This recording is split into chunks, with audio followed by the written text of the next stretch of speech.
Class 12 subject है physics और उसमें आज अपन फर्स्ट यूनिट अपनी इलेक्ट्रोस्टैटिक्स स्टार्ट करेंगे।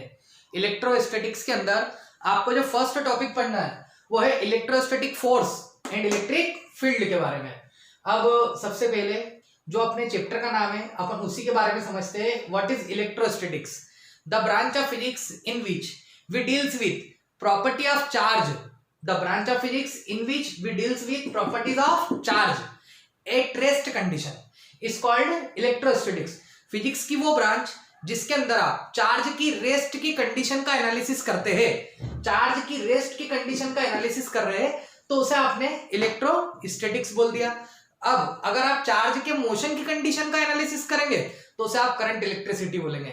The branch of physics in which we deals with properties of charge at motion condition, then this is called current electricity. अभी अपन बात कर रहे हैं इलेक्ट्रोस्टैटिक्स की। इसको मैं थोड़ा सा प्रीवियस क्लास का एग्जांपल लेता हूं। जैसे आपने फ्लूइड की दो स्टेट पढ़ी है, एक हाइड्रोडायनामिक्स पढ़ा है, एक हाइड्रोस्टैटिक्स पढ़ा है। हाइड्रोस्टैटिक्स में आप फ्लूइड की रेस्ट की कंडीशन का एनालिसिस करते थे जिसमें पास्कल लॉ और ये अदर चीजें आपने समझी है। फिर वहीं आपने हाइड्रोडायनामिक्स पढ़ा। हाइड्रोडायनामिक्स में आप फ्लूइड की मोशन की कंडीशन का एनालिसिस करते हैं जिसके समय आपने विस्कोसिटी समझी है। विस्कोसिटी के बाद आपने बर्नौलीज थ्योरम समझी है, प्रिंसिपल ऑफ कंटिन्यूटी। तो ये सब चीजों का आपने पढ़ा है। तो उसी के बेसिस पर ये दो चैप्टर है जो चार्ज, एक चैप्टर चार्ज की रेस्ट की कंडीशन के लिए है और एक है चार्ज की मोशन की कंडीशन के लिए। तो इसलिए अपने चैप्टर का नाम है इलेक्ट्रोस्टैटिक्स। अब इसमें आपको चार्ज के रेस्ट की कंडीशन के बारे में समझना है कि चार्ज की क्या क्या प्रॉपर्टी होती है, ये सारी चीजें आपको समझना है। तो अब सबसे फर्स्ट जो डेफिनेशन आई अपनी वो चार्ज की है कि चार्ज होता क्या है। तो चार्ज एक सिंपल सी डेफिनेशन में मैं आपको क्लियर कर रहा हूं। चार्ज की अगर आप बात करें, the property of the body due to which body attract other small particle is called charge. किसी बॉडी की ऐसी प्रॉपर्टी जिसके कारण बॉडी अदर स्मॉल पार्टिकल्स को अपनी ओर अट्रैक्ट कर रही है तो उसे अपन ने बोलते हैं कि बॉडी चार्ज हो गई है। मतलब चार्ज एक प्रकार की एनर्जी है जिसके कारण अगर ये एनर्जी किसी बॉडी में आ जाती है तो बॉडी किसी अदर बॉडी को अपनी ओर अट्रैक्ट करेगी, अदर स्मॉल पार्टिकल्स को अपनी ओर क्या करेगी, अट्रैक्ट करेगी। तो चार्ज का सिंपल सा मीनिंग है, चार्ज मींस एनर्जी। ये एनर्जी आएगी कैसे, इसकी बात करते हैं। तो एक बार डेफिनेशन और समझते हैं। Charge is the property of the body due to which body attract other small particles. Charge is produce in the body by rubbing और बाय फ्रिक्शन। किसी भी बॉडी के अंदर चार्ज बाय रबिंग और बाय फ्रिक्शन ही produce होते हैं।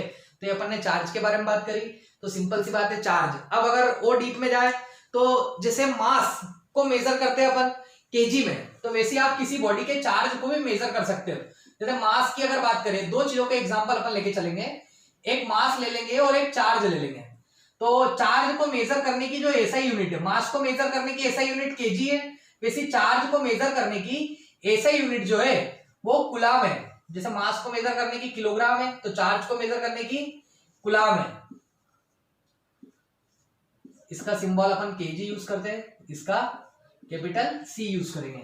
तो सबसे पहले the branch of physics in which we deals with property of charge at rest condition is called electrostatics.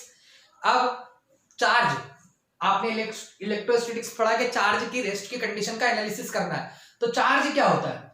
तो चार्ज के बारे में अपन ने देखा कि चार्ज एक एनर्जी है जो किसी बॉडी के अंदर बाय रबिंग और बाय फ्रिक्शन प्रोड्यूस होती है। आपको कैसे पता चलेगा बॉडी में चार्ज आ गया? जिस भी बॉडी में चार्ज आ जाएंगे वो बॉडी अदर स्मॉल पार्टिकल्स को अपनी ओर अट्रैक्ट करेगी। ठीक है, ये चार्ज हुआ। तो इसकी अब जैसे मास को मेजर करने के लिए अपन किलोग्राम का यूज करते हैं, वैसे चार्ज को मेजर करने के लिए आप कूलाम का यूज करोगे और इसकी सिंबल क्या होगा, सी। ऐसा यूनिट इसकी कूलाम है और इसका सिंबल है सी। और आगे बात करते हैं इसकी बेसिक टर्मिनोलॉजी के बारे में। जैसे मास के लिए आप डायमेंशनल फार्मूले में मास के लिए आप क्या यूज करते हैं, कैपिटल एम यूज करते हैं मास के लिए। वैसे ही चार्ज के लिए डायमेंशनल फार्मूले में आप एटी यूज करेंगे, एटी यूज करेंगे। ये फार्मूला यहां से निकलता है, आई बराबर होता है क्यू बाई टी। ये 10th क्लास में अपन ने पढ़ा था। The rate of flow of charge is called current electricity. अब यहां से आप क्यू की वैल्यू निकाल लीजिए। क्यू बराबर आएगा आई टी। आई का डायमेंशनल फार्मूला ए होता है और टी का होता है टी। तो ये हुआ इसका डायमेंशनल फार्मूला। तो ये सबसे पहले अपन बेसिक चीजें पढ़ रहे हैं। वापिस आ जाते हैं अपने चार्ज पे। चार्ज क्या है? चार्ज इज द एनर्जी जो किसी बॉडी के अंदर बाय रबिंग और बाय फ्रिक्शन प्रोड्यूस होती है। आपको कैसे पता चलेगा चार्ज प्रोड्यूस होगा? क्योंकि चार्ज, जिस भी किसी बॉडी में चार्ज आ जाएगा तो बॉडी अदर स्मॉल पार्टिकल्स को अपनी ओर अट्रैक्ट करेगी। तो ये सिंपल सी बात देखी। अब इसमें एक एग्जांपल लेते हैं। आप एक कॉम्ब लेना और उसको आपके हेयर से रब्ड करना।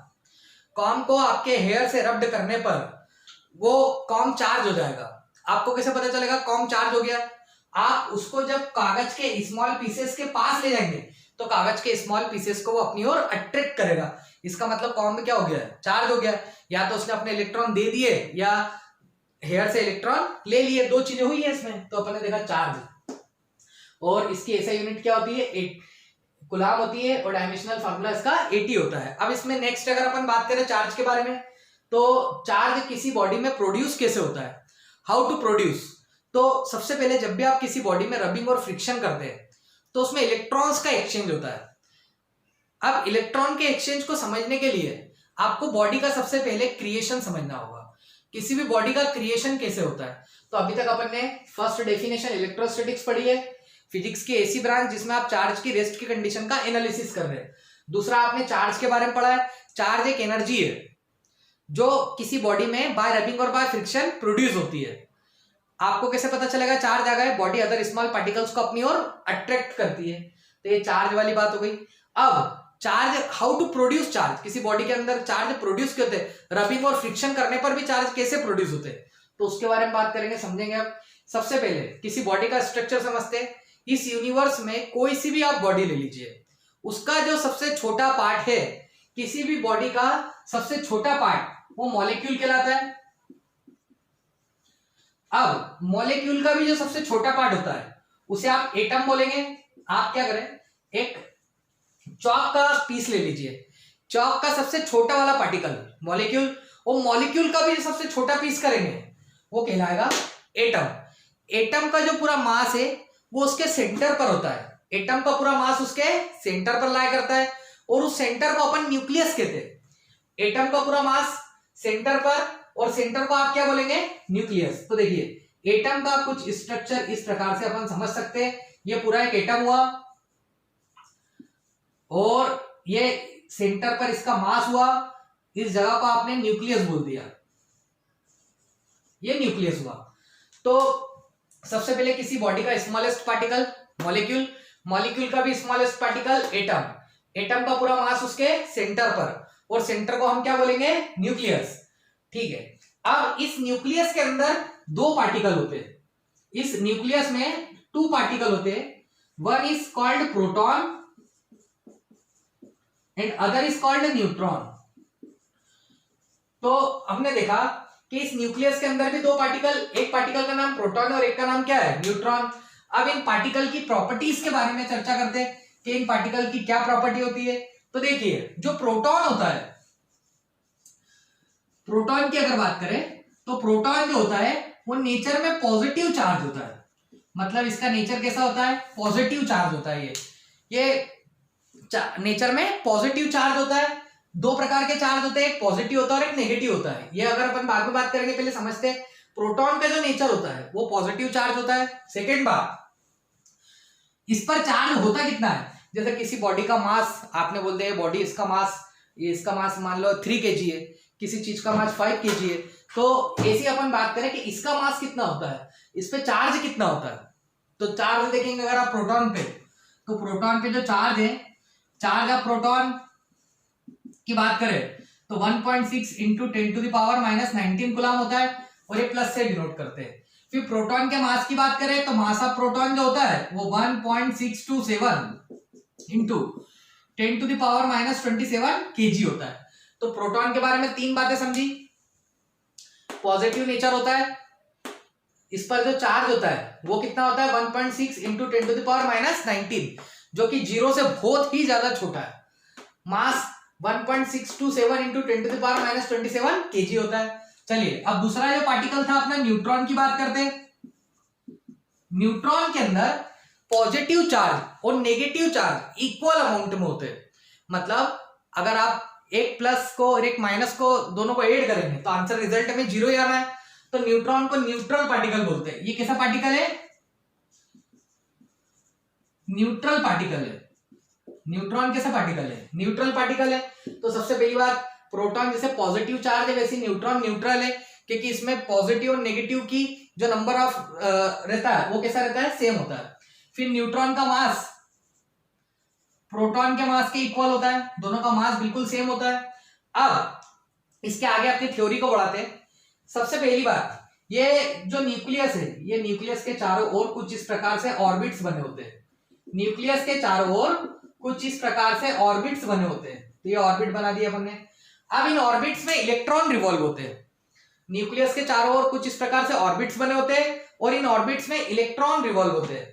जो इलेक्ट्रॉन न्यूक्लियस के नियर ऑर्बिट में रिवॉल्व हो रहे हैं उन पर न्यूक्लियस के द्वारा लगने वाला फोर्स बहुत ज्यादा होगा, और जो इलेक्ट्रॉन न्यूक्लियस से दूर वाले ऑर्बिट में उन पे न्यूक्लियस के द्वारा लगने वाला फोर्स कम होगा। तो अब यहां से अपने को एक थर्ड पार्टिकल के बारे में पता चला, इलेक्ट्रॉन के बारे में। तो इलेक्ट्रॉन की बात करते हैं। इलेक्ट्रॉन क्या होता है? सबसे पहले नेचर, तो इलेक्ट्रॉन का जो नेचर होता है वो नेगेटिव होता है। मतलब इलेक्ट्रॉन पे चार्ज कैसा होता है? नेगेटिव। उसकी जो वैल्यू होती है वो होती है -1.6 इंटू 10⁻⁻19 कूलम। नेगेटिव है इसलिए चार्ज भी इस पे नेगेटिव होगा।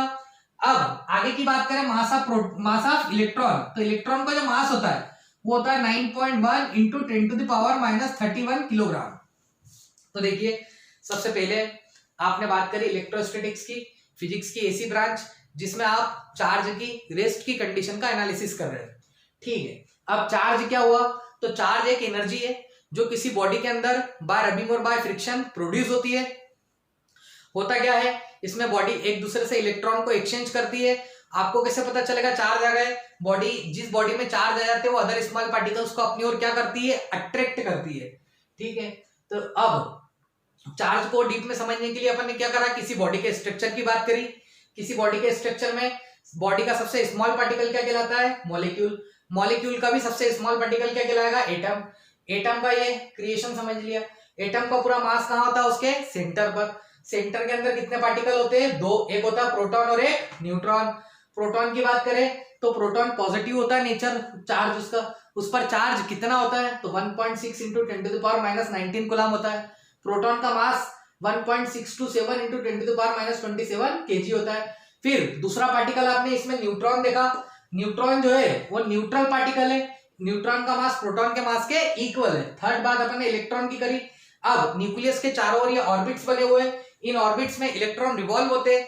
वो इलेक्ट्रॉन के नेचर की बात करें तो इलेक्ट्रॉन का जो नेचर होता है वो नेगेटिव होता है। इलेक्ट्रॉन पे जो चार्ज होता है वो -1.6 इंटू 10⁻⁻19 कूलम होता है, और इलेक्ट्रॉन का मास 9.1 इंटू 10⁻31 केजी होता है। अब आपने देखा कि यहाँ पर जो प्रोटॉन है सेंटर में, उस पर पॉजिटिव चार्ज है, और जो इलेक्ट्रॉन ऑर्बिट्स में रिवॉल्व हो रहे हैं उन पर नेगेटिव चार्ज है।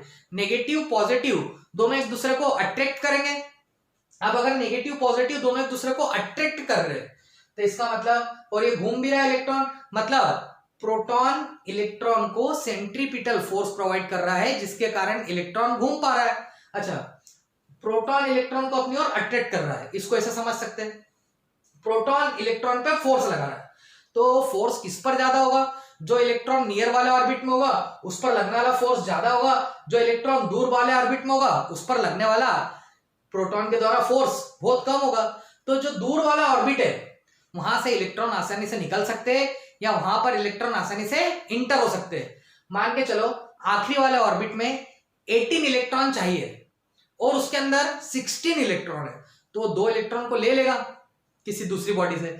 या आखिरी वाले के अंदर मान के चलो कि 1 इलेक्ट्रॉन है, तो 18 होना चाहिए थे और 1 है, तो एक काम करेगा कि 1 इलेक्ट्रॉन किसी को दे देगा, ना कि 17 लेगा। 1 देना उसके लिए ज्यादा इजी होगा।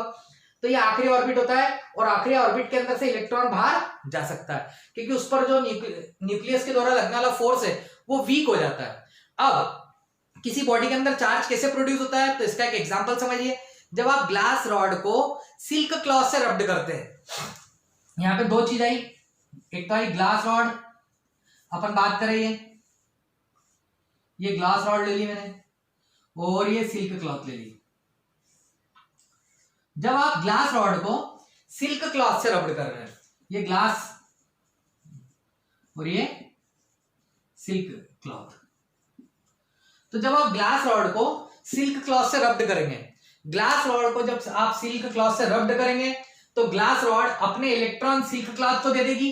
ग्लास रॉड ने अपने इलेक्ट्रॉन दे दिए, मतलब अब इसमें इलेक्ट्रॉन की कमी हो गई है। कमी मतलब इसमें कौन से चार्ज आ गए हैं, पॉजिटिव चार्ज आ गए। वहीं सिल्क क्लॉथ ने इलेक्ट्रॉन ले लिए ग्लास रॉड से, इसका मतलब अब इसमें कौन से चार्ज आ गए, नेगेटिव चार्ज आ गए। तो वहीं देखिए आप चार्ज कैसे प्रोड्यूस हुए, दोनों को आपने आपस में रब्ड करा। ग्लास रॉड को जब सिल्क क्लॉथ से रब्ड करा तो ग्लास रॉड में पॉजिटिव चार्ज है और सिल्क क्लॉथ में कैसे चार्ज है, नेगेटिव चार्ज है। अब वहीं अगर अपन आगे की बात करें, जब आप एक वुलन क्लॉथ लेते हो और वुलन क्लॉथ को केट स्किन से रब्ड कर रहे हो, आपने एक और चीज ली, सपोज करो ये अपन ने वुलन क्लॉथ ले लिया, ये वुलन ले लिया,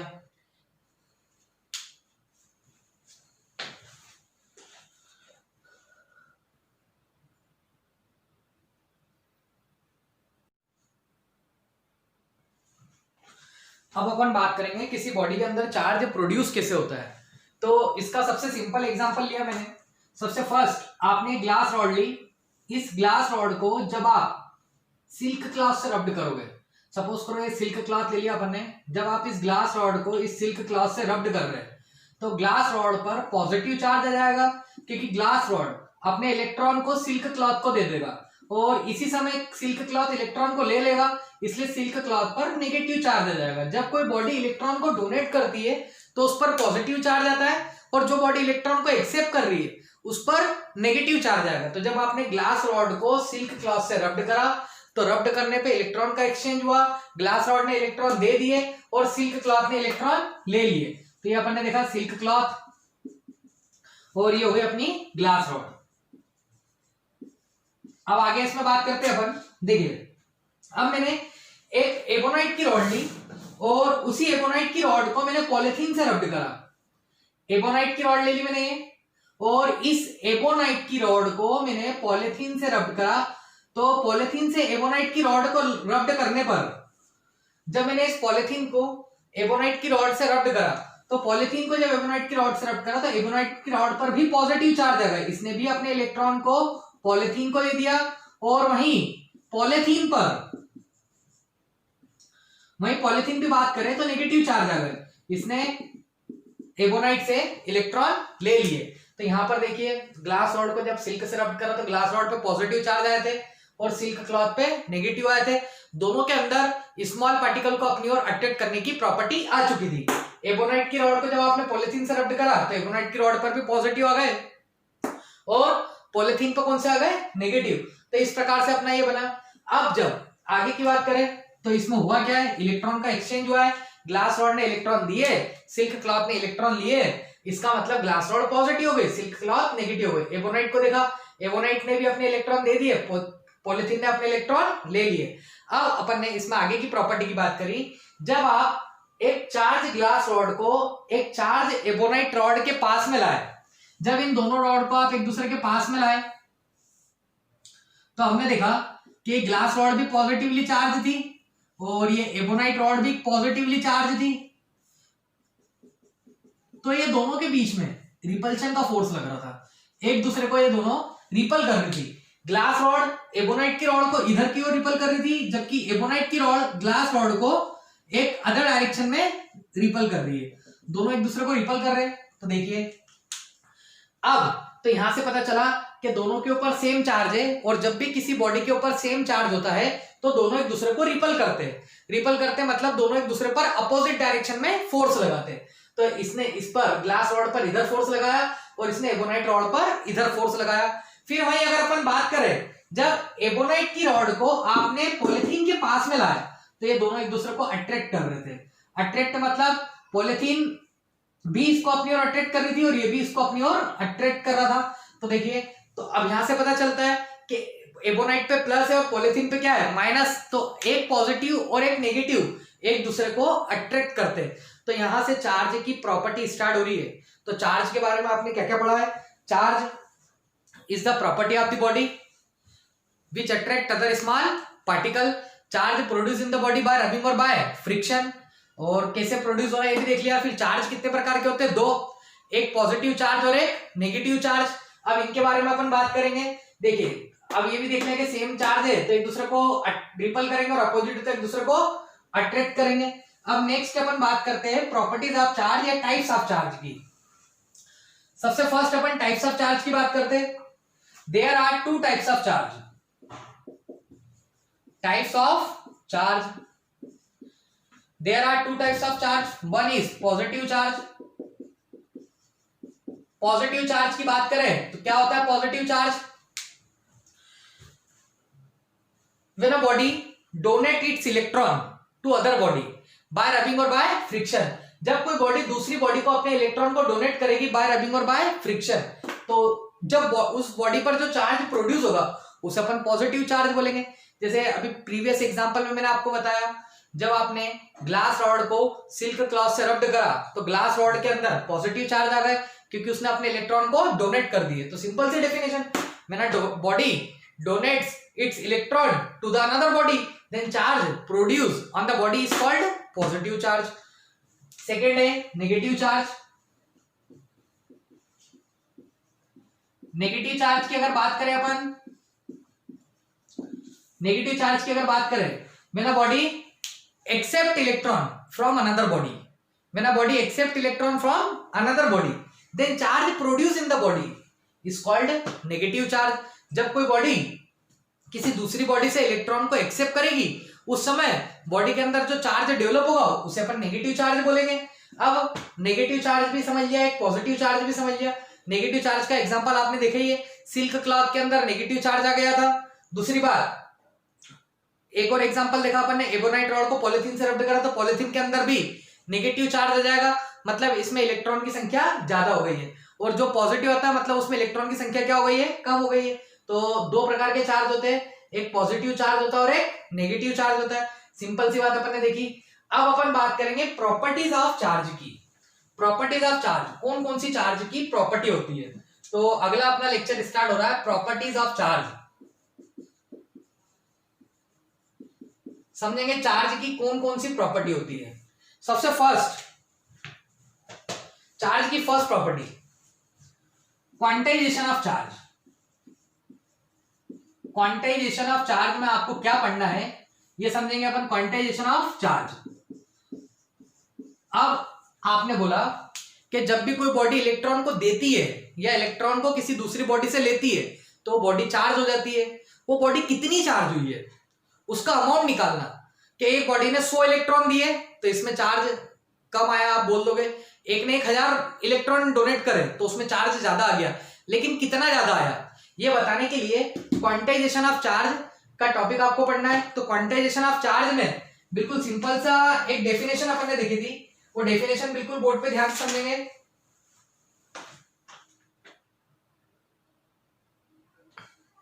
first upon quantization of charge की बात करते हैं।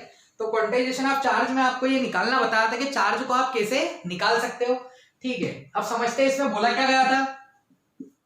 तो क्वांटाइजेशन ऑफ चार्ज में आपको बोला था the charge carried bye a body is always an integral multiple of charge present on an electron. The charge carried bye on a body is always an integral multiple of charge present on an electron. देखिए theory से आपको इतना अच्छा clear नहीं होगा, मैं एक example बताता हूं कि आपको चार्ज हमेशा कैसे निकालना। ये एक सिंपल सा फॉर्मूला है, किसी बॉडी के अंदर कितने चार्ज प्रोड्यूस हुए हैं, कितने नेगेटिव चार्ज आए, कितने पॉजिटिव आए, कितनी चार्ज हुई है, तो उसको निकालने के लिए एक सिंपल सा फॉर्मूला है। फिर मैंने अभी आपको बताया एक बॉडी ने 100 इलेक्ट्रॉन डोनेट करे हैं और एक ने 1000 इलेक्ट्रॉन डोनेट करे। आप बोल दोगे जिसने 1000 डोनेट करे उसके पास ज्यादा एनर्जी आई है, जिसने 100 डोनेट करे उसके पास कम एनर्जी आई है, लेकिन कितनी ज्यादा और कितनी कम, तो वो निकलता है इससे। उसका अमाउंट पता होना चाहिए, तो अमाउंट को निकालेंगे इससे। Q बराबर होता है प्लस माइनस एन ई। अब इसमें n क्या है और E क्या है। n होता है number of electron exchange, n equal to number of electron exchange. दूसरा E होता है charge on an electron. E का मतलब होता है charge on an electron, plus का मतलब पॉजिटिव और माइनस का मतलब नेगेटिव। क्यू को अपन ने चार्ज के लिए डिनोट करते हैं, चार्ज को डिनोट करते हैं किससे, क्यू से। अब बात करते हैं एन और ई क्या है। एक सिंपल सा एग्जांपल, सपोज ग्लास रॉड ने सिल्क क्लॉथ को 20 इलेक्ट्रॉन डोनेट कर दिए। ग्लास रॉड ने सिल्क क्लॉथ को 20 इलेक्ट्रॉन डोनेट करे। अब ग्लास रॉड पे चार्ज कितना है तो देखते हैं अपन। ग्लास रॉड ने सिल्क क्लॉथ को कितने इलेक्ट्रॉन एक्सचेंज हुए, 20, तो नंबर ऑफ इलेक्ट्रॉन एक्सचेंज कितने हो गए, 20 हो गए। वहीं एक इलेक्ट्रॉन के जाने से चार्ज कितना आता है, 1.6 into 10 to the power minus 19 coulomb आता है। तो निकाल लेते हैं, Q बराबर 20। अच्छा, दिए है ग्लास रॉड पर चार्ज निकाल रहे हैं इसलिए प्लस आएगा, 20 into 1.6 into 10 to the power minus 19। जब आप इसे सॉल्व करेंगे तो ये 0 है तो यहाँ पर एक डेसिमल कम हो जाएगा और ये इससे मल्टीप्लाई हो जाएगा। That means 3.2 into 10 to the power minus 18 coulomb answer आएगा। तो ग्लास रॉड ने जब सिल्क क्लॉथ को 20 इलेक्ट्रॉन डोनेट करे तो उस पर चार्ज कितना आया, 3.2 into 10 to the power 18 coulomb. वहीं एक और एग्जांपल की अगर अपन बात करें कि कोई बॉडी है जिसने 10 to the power 12 electron donate कर दिए। एक बॉडी है उसने 10 to the power 12 electron donate करे। इफ सिंपल सा एक और एग्जांपल देखते हैं। If a body donate 10 to the power 12 electron to other body, calculate charge on body. अब देखिए ये क्वेश्चन को अपन कैसे सॉल्व करेंगे। एक बॉडी ने 10 टू द पावर 12 इलेक्ट्रॉन दूसरी बॉडी को दे दिए तो उस पर चार्ज कितना आएगा, तो इसको निकालने के लिए वापस अपन ने क्यू का यूज करा। यहाँ पे एम कितने इलेक्ट्रॉन एक्सचेंज हुए, 10 टू द पावर 12। क्यू बराबर यहां पर एक दिए है तो इसलिए प्लस आएगा। ई मतलब charge on 1 electron 10 to the power minus 19 आ जाएगा यहाँ पर कूलम। तो अब देखते हैं 10 to the power 12 into 1.6 into 10 to the power minus 19 coulomb आया आंसर। तो Q बराबर सॉल्व करते हैं इसको 1.6 into 10 to the power minus 7 coulomb answer आया। तो यह आया अपना Q। सिंपल सी चीज है कि 12 माइनस 19 तो उस पर चार्ज कितना आ जाएगा, 1.6 into 10 to the power minus 7 coulomb, जो कि अभी भी 1 से बहुत छोटा है। इसको अगर आप ओरिजिनल डिजिट में लिखेंगे तो कुछ इस प्रकार आएगा, 0.2345616 इस प्रकार से लिखना होगा आपको अगर आप लिखेंगे तो ये जो वैल्यू है ये 1 से बहुत कम है। मतलब जब आपने 10 टू द पावर 12 इलेक्ट्रॉन दे दिए, जब आपने 10 टू द पावर 12 इलेक्ट्रॉन दे दिए तब भी बॉडी पे 1 कूलम चार्ज नहीं आया है। देखिए अभी भी चार्ज कितना है, ये 1 कूलम चार्ज के इक्वल नहीं है। तो ऐसे कितने इलेक्ट्रॉन देना पड़ेंगे कि बॉडी पे चार्ज कितना आ जाए, 1 कूलम। ऐसे कितने इलेक्ट्रॉन दे दे हम कि बॉडी पे चार्ज कितना आ जाए, 1 कूलम। तो देखते हैं, तो एक बार वापिस से समझेंगे। अपन ने अपना टॉपिक जो उठाया वो क्वांटाइजेशन ऑफ चार्ज है। क्वांटाइजेशन ऑफ चार्ज में आपने सिंपल सी डेफिनेशन एक पढ़ी थी, क्या था अपना, कि the charge carried by a body is always an integral multiple of charge on an electron. ये सिंपल सा फॉर्मूला बना है इसका, Q बराबर प्लस माइनस एनी। इसे आप लिख भी सकते हैं, लिखिए the charge carried by a body, the charge carried by a body is always an integral multiple of charge produced on an electron. फिर अपन ने देखा है फॉर्मूला इसका, Q बराबर plus minus n e, n number of electron exchange, E charge on electron. किसी body ने, glass rod ने 20 इलेक्ट्रॉन डोनेट करे थे तो उसको आपने ऐसे कैलकुलेट करा। फिर एक बॉडी ने 10 टू द पावर 12 इलेक्ट्रॉन किसी दूसरी बॉडी को दे दिए। 10 टू द पावर 12 मतलब एक करोड़ों से भी ऊपर इलेक्ट्रॉन है। तो 10 टू द पावर 12 मतलब एक 10 करोड़ से भी ज्यादा इलेक्ट्रॉन आपने दूसरी बॉडी को दे दिए। तो फिर तब भी उसके अंदर 1 कूलम चार्ज नहीं आया है। आपने रखी 10 टू द पावर 12 सॉल्व करा तो 1 कूलम चार्ज कब आएगा, ऐसे कितने इलेक्ट्रॉन का दो बॉडी के बीच में एक्सचेंज होगा कि बॉडी के ऊपर कितना चार्ज आ जाए, 1 कूलम। तो अब 1 कूलम समझेंगे अपन, लिख लीजिए इसे।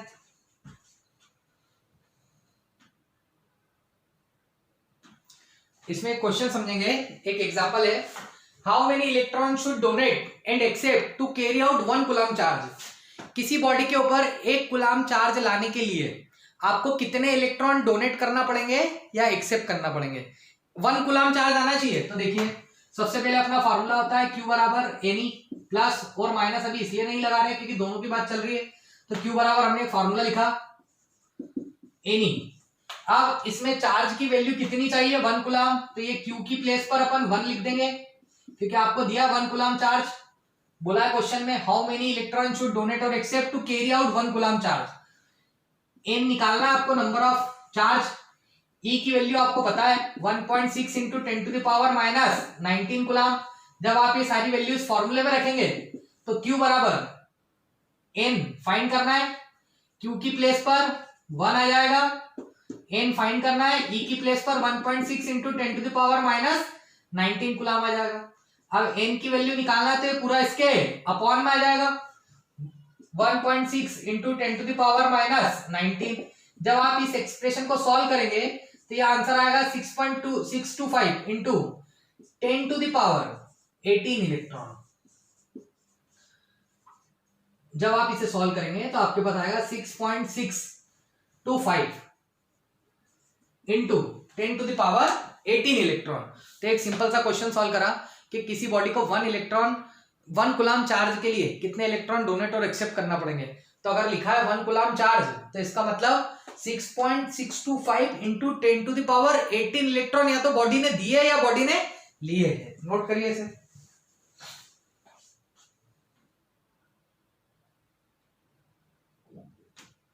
नेक्स्ट एनसीईआरटी का मेजर क्वेश्चन समझेंगे। If a body gives out 10 to the power 9 electron every second, एक body 10 to the power 9 electron हर सेकेंड डोनेट कर रही है, how much time is required to get total charge of 1 coulomb.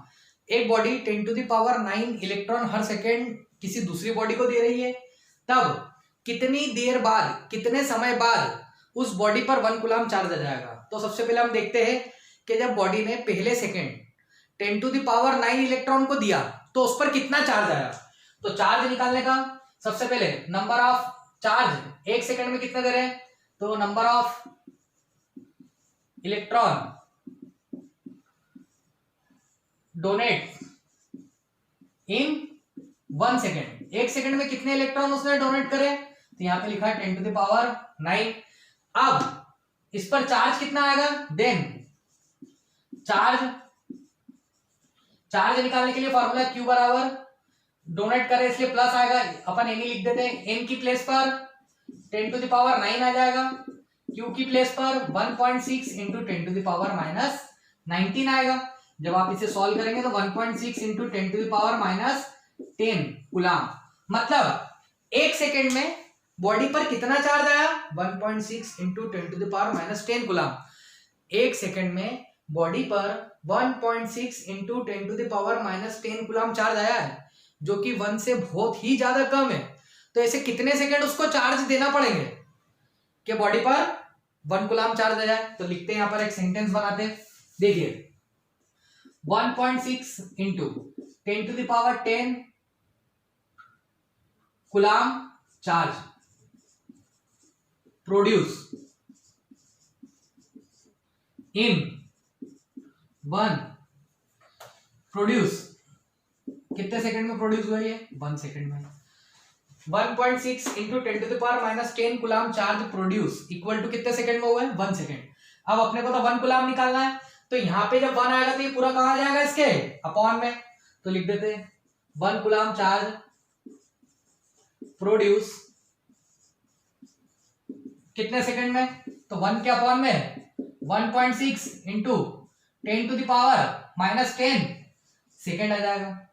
अब जब आप इसे सॉल्व करेंगे तो सॉल्व करने पे आप देखेंगे कि जो 10 टू द पावर 10 है वो ऊपर चले जाएगा, और 1.6 को भी आप सॉल्व करेंगे तो 1.6 को जब आप सॉल्व करेंगे तो ये कुछ इस प्रकार से आंसर आएगा 6.25 into 10 to the power 9 second.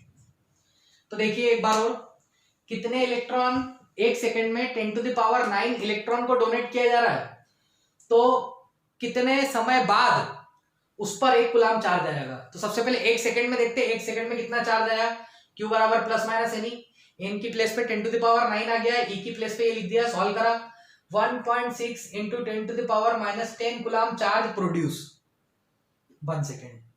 अब आपको तो 1 कूलम निकालना, तो इसकी जगह पे 1 लिख दिया आपने, 1 कूलम चार्ज प्रोड्यूस, सॉल्व करा। अब ये सेकेंड आए, इतने सेकेंड में 6.25 into 10 to the power 9 second. अगर आप इसको और बड़ी क्वांटिटी में बताना चाहते हैं, सेकेंड को अगर सपोज करो आप मिनट में चेंज करना चाहते हो तो 60 से डिवाइड करना होगा। सेकेंड को आप हावर में चेंज करना चाहते हो तो आपको 3600 से डिवाइड करना होगा। फिर सेकेंड को आप डे में चेंज करोगे, मिनट में मंथ में चेंज करोगे और ईयर में चेंज करेंगे। तो देखते हैं अपन कैसे होता है। 6.25 इंटू 10 टू द पावर 9, सबसे पहले ये मिनट हो गया, 60 से डिवाइड करा। अब ये हावर हो गया, क्योंकि अगेन आपने किससे डिवाइड कर दिया है, इसे 60 से डिवाइड कर दिया है। नाउ फिर एक 1 डे में कितने आवर होते हैं, 1 डे में 24 आवर होते हैं, तो आपने 24 से डिवाइड कर दिया। फिर एक 1 ईयर में कितने हैं, 1 ईयर में कितने डे होते हैं, 365। तो जब आप इस पूरी क्वांटिटी से इसे डिवाइड कर देंगे तो डिवाइड करने पे जो अपने पास रिजल्ट आएगा वो आएगा 198.2 ईयर। तो 198.2 ईयर बाद उस बॉडी पर 1 कूलम चार्ज आएगा। समझ रहे ना कि अगर एक body 10 to the power 9 second, 10 to the power 9 electron हर सेकेंड किसी दूसरी बॉडी को दे रही है, तो कितने साल बाद पहली बॉडी पे 1 कूलम चार्ज आएगा, तो 198.2 ईयर बाद आएगा। समझ जाइए आप कि चार्ज कितनी स्मॉलेस्ट पार्टिकल का अपन एनालिसिस कर रहे हैं। नोट करिए, एक और एग्जांपल देखते हैं एनसीईआरटी का।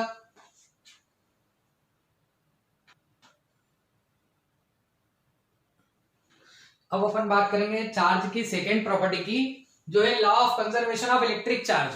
तो law of conservation of electric charge का मतलब ये हुआ कि चार्ज को ना तो आप क्रिएट कर सकते हो, ना चार्ज को आप डिस्ट्रॉय कर सकते हो, इसे केवल एक फॉर्म से आप दूसरे फॉर्म में चेंज कर सकते हो। अपन ने देखा था कि जब ग्लास रॉड ने सिल्क क्लॉथ से रब्ड किया था ग्लास रॉड को, तो ग्लास रॉड ने इलेक्ट्रॉन को डोनेट करे थे और सिल्क क्लॉथ ने इलेक्ट्रॉन को एक्सेप्ट करे थे। अगर ग्लास रॉड 20 इलेक्ट्रॉन डोनेट करेगी तो सिल्क क्लॉथ भी 20 इलेक्ट्रॉन को एक्सेप्ट करेगी। देन ग्लास रॉड पे जो चार्ज का अमाउंट होगा वो पॉजिटिव होगा, सिल्क क्लॉथ पर जो चार्ज का अमाउंट होगा वो नेगेटिव होगा, बट दोनों आपस में क्या होंगे, इक्वल होंगे। तो फर्स्ट प्रॉपर्टी ये हुई अपनी law of conservation of electric charge. Second property की बात करते हैं, additive nature of charge. What is additive nature of charge? तो इसको हम एक एग्जांपल से समझते हैं कि क्या होता है एडिटिव नेचर। देखिए सपोज करो मैंने एक बॉडी ली है, इसमें +5 कूलम चार्ज है, -2 कूलम चार्ज है, +3 कूलम चार्ज है, -2 कूलम चार्ज है और +10 कूलम चार्ज है। अब इस बॉडी को आपको कैलकुलेट करना है, इसमें टोटल चार्ज कितने हैं। तो एडिटिव का मतलब ये होता है जो प्लस का है उसे प्लस लिखेंगे और जो माइनस है उसे माइनस लिखेंगे। तो अगर अपन बात करें इस बॉडी के अंदर टोटल चार्ज कितने हैं, तो देखते हैं अपन बिल्कुल सिंपल तरीके से। ये 10 लिखा, प्लस का है, प्लस का 5 भी लिख दिया आपने, माइनस का 2 लिखेंगे, माइनस का 2 अगेन लिखेंगे, प्लस का 3 लिखेंगे। 10 5 15 और 3 18, 18 में से 4 गए तो 14। तो इस पर जो टोटल चार्ज है वो 14 कूलम चार्ज है। इस बॉडी पर टोटल चार्ज कितने हैं, 14 कूलम। इसका एक अनदर एग्जांपल लेते हैं अपन, ध्यान से देखिए इसे। इसका एक और एग्जांपल लेके समझते हैं इसे। फिर आपने एक बॉडी ली, इसमें -3 कूलम चार्ज है, -6 कूलम चार्ज है, -2 कूलम चार्ज है और +11 कूलम चार्ज है। तो अब टोटल चार्ज इसमें कितने देखते हैं, तो +11 लिखा आपने, -6 कूलम, -3 -2। सॉल्व करते हैं इसको, ये 6 3 9 -2 11, 11 से 11 कैंसिल होगा, आंसर कितना आएगा 0। तो इसके अंदर कितना चार्ज है, टोटल 0 चार्ज है। तो इसको बोलते हैं एडिटिव नेचर ऑफ चार्ज। इसके ऊपर भी कॉम्पिटिटिव एग्जाम के अंदर क्वेश्चन बनते हैं। सिंपल सा तरीका है, जो प्लस है उसे आप प्लस कर दीजिए, जो माइनस है उसे माइनस कर दीजिए। इसका एक एग्जांपल लेते हैं अपन।